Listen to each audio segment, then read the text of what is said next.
Assalamualaikum warahmatullahi wabarakatuh. Salam guru penggerak.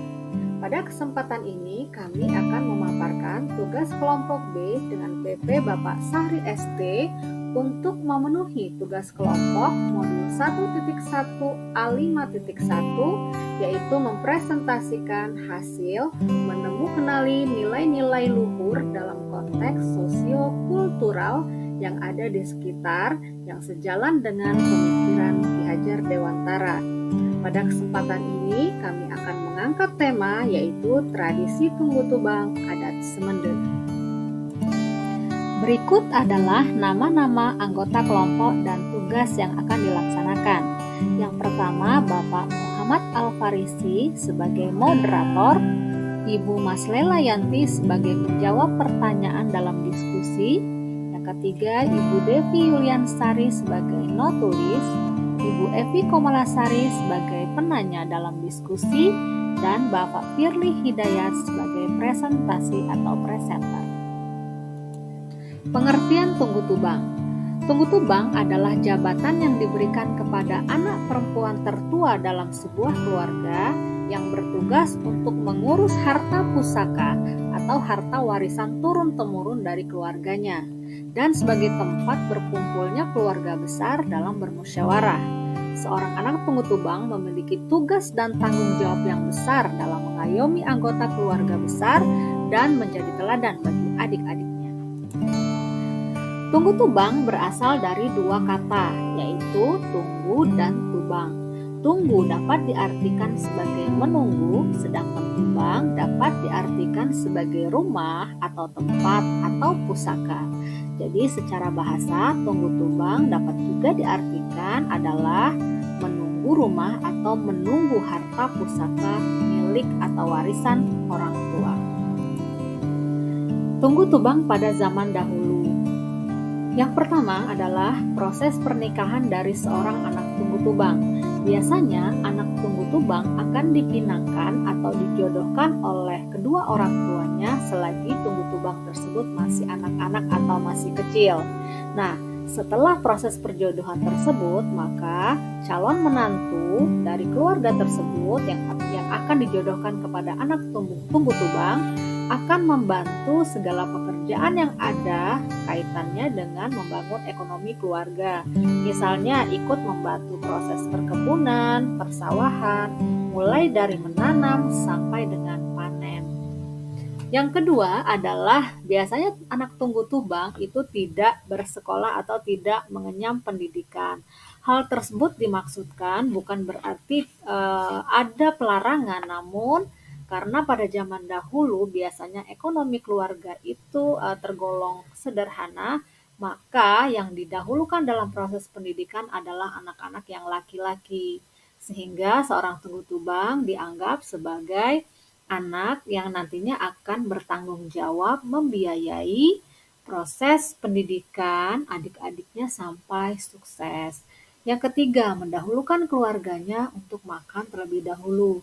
Maksudnya di sini yaitu seorang anak tunggu tubang tahu menempatkan dirinya, menghormati segala macam bentuk keluarganya dengan cara mendahulukan keluarganya terlebih dahulu dibandingkan dirinya. Yang keempat adalah tunggu tubang akan mengurus semua harta orang tua tapi tidak berhak untuk memiliki ataupun menjual. Yang kelima, tanggung jawab mengurus orang tua, kakak dan adik-adik itu diserahkan kepada seorang anak tunggu tubang. Artinya tunggu tubang memiliki tanggung jawab yang besar. Yang keenam, seorang tunggu tubang haruslah menjadi tempat pembalian atau tempat bermusyawarah para keluarga dalam menyelesaikan suatu permasalahan. Dan yang terakhir, seorang tunggu tubang akan mengurus dan bertanggung jawab untuk adik-adiknya sampai mereka menikah. Seiring dengan perkembangan zaman, ada pergeseran nilai dari tunggu tubang.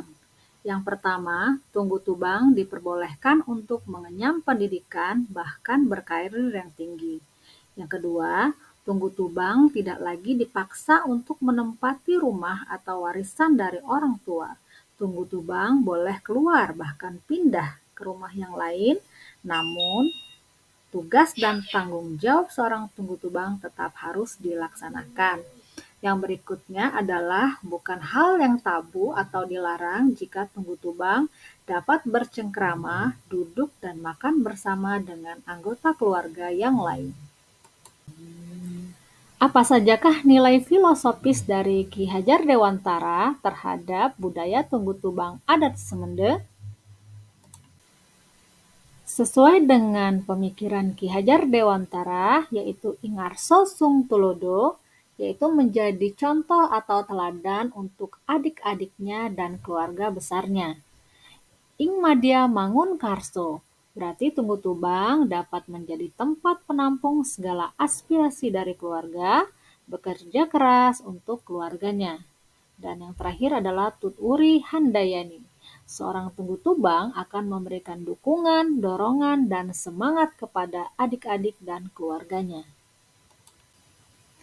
Nilai-nilai luhur dari seorang tunggu tubang.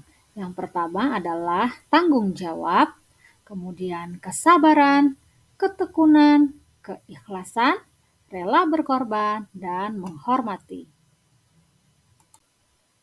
Kekuatan pemikiran Ki Hajar Dewantara dalam tradisi Tunggu Tubang yang menebalkan laku murid yaitu Ingarso Sung Tulodo, yaitu keteladanan. Berikut adalah beberapa contoh penerapan nilai luhur Tunggu Tubang di kelas atau di sekolah. Yang pertama untuk nilai tanggung jawab, dapat diajarkan melalui pembagian tugas piket kelas, di mana setiap peserta didik akan bertanggung jawab dengan tugas piketnya masing-masing. Yang kedua, dalam proses pengumpulan tugas yang diberikan kepada guru. Berikutnya adalah nilai kesabaran dan nilai ketekunan. Dapat dilihat dari bagaimana siswa bersungguh-sungguh dalam belajar untuk mencapai keberhasilan. Dan yang berikutnya adalah rasa hormat. Rasa hormat dapat dilihat atau dididik melalui bagaimana seorang siswa dapat menghormati gurunya, dapat menghormati sesama teman, baik dalam konteks pembelajaran atau dalam sikap sehari-hari.